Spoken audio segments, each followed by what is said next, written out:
In phenomenal news for Ethereum, staking has finally entered the chat for Ethereum ETF products through Grayscale being once again a trailblazer in the space by getting the SEC, while the government is shut down, to approve staking for its two Ethereum ETF products, the Ethereum Trust ETF and the Ethereum Mini Trust. They've also gotten approval for staking to be turned on for their Solana Trust product, which is not an ETF, but it is getting us one step closer to getting a Solana with staking ETF product, in my opinion.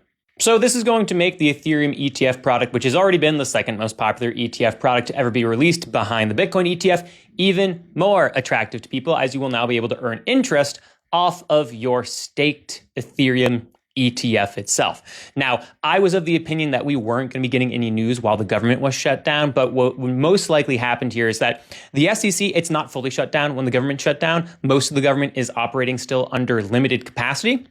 And so what most likely happened is that Grayscale's staking for its Ethereum ETF was approved by the SEC before the government shut down, and then in its limited capacity was able to push this paperwork through to completion.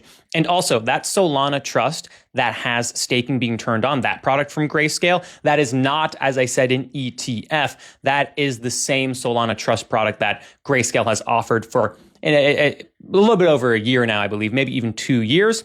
That now has the approval to have staking be turned on, which is getting us one step closer to being able to convert that trust into an ETF product. Now, I'm sure that BlackRock and Fidelity are not far behind this from a Solana staking ETF standpoint, but also the Ethereum staking ETF standpoint. They will not allow Grayscale to run alone in that market. I'm sure once the government potentially gets turned on, that they will be getting approval to add staking to their Ethereum ETF products as well. Overall, very good news for the altcoin space.